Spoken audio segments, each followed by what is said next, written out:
Nós estivemos fazendo uma matéria muito legal sobre a água. A água é muito importante para a nossa sobrevivência. Sem a água ou com água sem tratamento adequado, não seria possível para o ser humano realizar tarefas mais simples do dia a dia. Mas o que a maioria das pessoas não sabe ou não sabem é como que ela chega limpa e pronta para consumo nas nossas torneiras. Você já pensou? Já parou para pensar sobre isso? Pois é. Já imaginou como pode ser feito esse procedimento?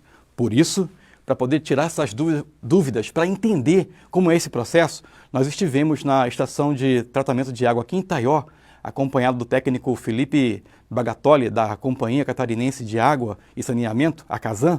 Fomos entender como é o processo de potabilidade de água que chega até em nossas torneiras. Confira na entrevista do dia do Bom Dia.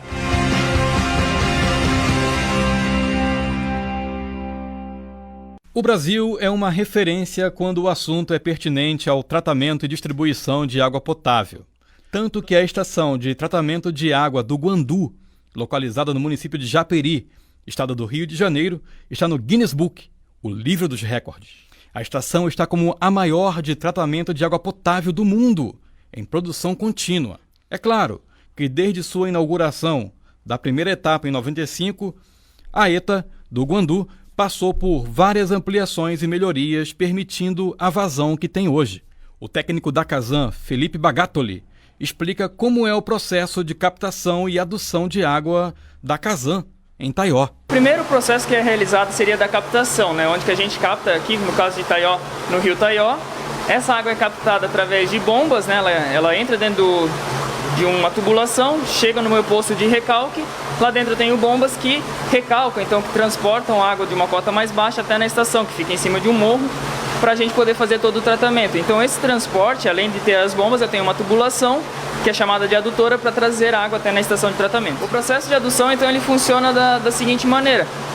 Eu posso ter adutoras por gravidade ou por recalque. No caso de Taió, como o rio está numa cota mais baixa do que a estação, eu dependo de bombas, bombeamentos, então motores que fazem esse transporte. É como se eu tivesse aquelas bombas de poço em casa que o pessoal tem para jogar água para cima. A Casan tem disso também, mas uma bomba muito maior que fica dentro desse poço de recalque, de sucção, que está próximo do rio, para trazer a água até na estação de tratamento pela tubulação de recalque. Todo esse processo explicado por Felipe é importante, pois a água, ainda com resquício de sujeiras e bactérias, que é captada em rios e mananciais por meio das grandes bombas, conforme a explicação técnica, essas bombas especiais são instaladas para puxar e levar toda a água até um gradeamento, onde é realizada a primeira parte do processo de limpeza e começo da purificação da água. Nesse primeiro ato, é possível remover a sujeira mais densa e os sólidos grosseiros, como galhos, pedras, folhas, troncos, peixes e outros componentes que tornariam a água imprópria para consumo, ficam por lá. Após essa primeira fase, agora começa uma nova etapa dentro da estação de tratamento, que é classificada como coagulação. A gente vai seguindo algumas etapas dentro da própria estação de tratamento para que toda a água fique potável e apta para o consumo por parte da população. A primeira etapa realizada seria da coagulação. A coagulação nada mais é do que a desestabilização das partículas de suspensão que estão na água. Ou seja, eu estou chegando com água com uma quantidade de sujeira, eu coloco um produto rico em cargas positivas, geralmente à base de alumínio ou de ferro, e esse produto então, ele vai fazer a agregação dessas partículas que não se agregariam de forma natural. Agindo em conjunto com a etapa anterior, a água é submetida a um processo de agitação mecânica, o que é chamado de floculação. Esse processo é importante e tem a finalidade de aumentar a dispersão do produto químico, fazendo com que os pequenos flocos de sujeira se unam e formem um floco maior e mais pesado, conforme explica Bagatoli. Então, na etapa de floculação, dentro da estação, eu tenho uns caminhos já determinados, dentro da própria ETA mesmo, que a água e essas partículas elas vão se esbarrando uma com as outras e vão formando os flocos de sujeira. Por que eu quero formar esses flocos de sujeira? Se a gente fizer uma analogia, quando a gente pegasse uma água transparente e colocasse areia dentro dela e chacoalhasse e deixasse essa água parada por um tempo, a areia toda ela iria para o fundo e a água ficaria transparente novamente em cima. Quando eu formo esses flocos de sujeira dentro da minha estação, eu estou criando, de certa forma, essa areia para que ela fique toda no fundo. Nessa próxima etapa é desenvolvido um processo que torna a água bastante clara e quase livre de partículas. Nessa fase é onde ocorre basicamente a separação das partículas sólidas de impureza na água pela ação da gravidade.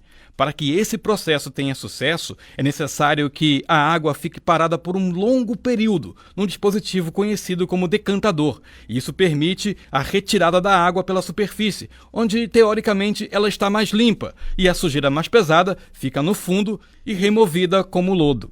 Então a etapa de decantação ela é responsável pela separação entre as fases líquida e sólida, e no caso essa fase sólida da água seria a sujeira que estava lá no rio.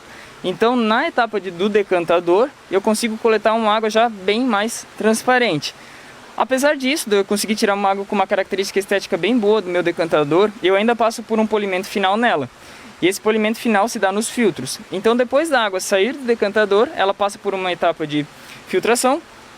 E nessa filtração, então, ela é completamente estética ao consumo depois que ela passou por essa etapa. Porém, ela ainda não está apta. Ela está bonita, ela está visivelmente, ela já não é mais aquela água suja que a gente vê no rio, ela já está transparente. Porém, eu ainda preciso fazer algumas etapas do tratamento para deixá-la apta para o consumo. Mesmo depois da filtragem, ainda há mais algumas etapas a serem cumpridas e concluídas antes que a água chegue de fato em nossas torneiras. Bagatoli fala das etapas e explica a importância. Essas etapas são a fluoretação, que é a adição de flúor na água, isso para proteção da saúde bucal da população, e também a desinfecção, que é realizada com o cloro. O cloro, então, é uma substância de extrema importância porque ele vai garantir a segurança microbiológica da água, ou seja, ele vai fazer a desinfecção dela.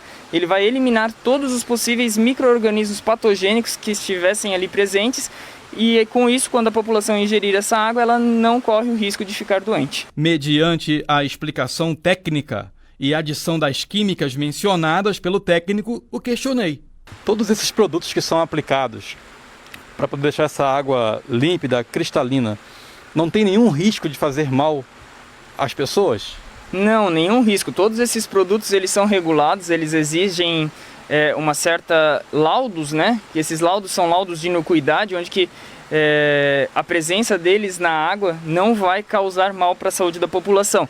É importante aqui deixar claro também que a Casan, ela segue portarias de potabilidade. Essa portaria atualmente é o anexo 20 da portaria de consolidação número 5 do Ministério da Saúde, onde todo mundo pode baixar ela na internet, se quiserem dar uma analisada sobre essa legislação.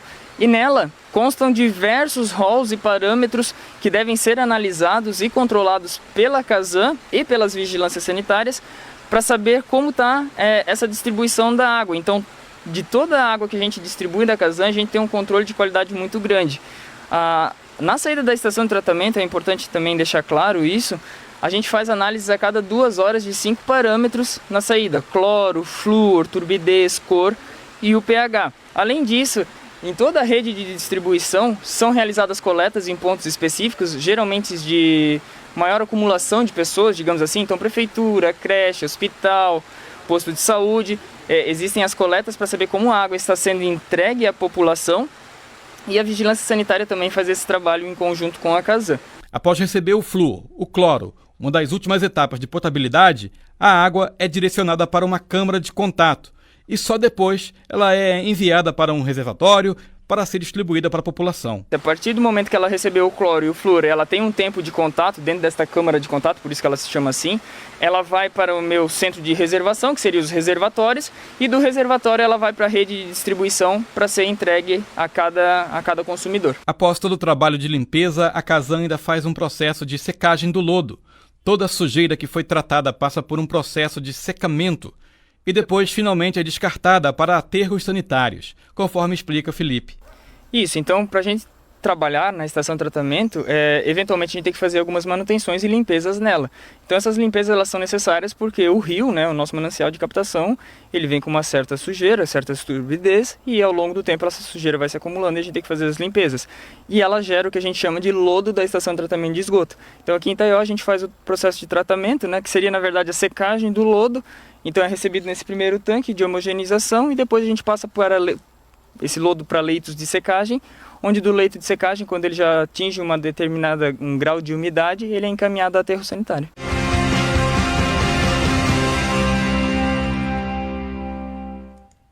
Que trabalhão, hein? Quanta tecnologia envolvida. A Casan, que por vezes é tão criticada porque abriu um buraco aqui, ali e acolá.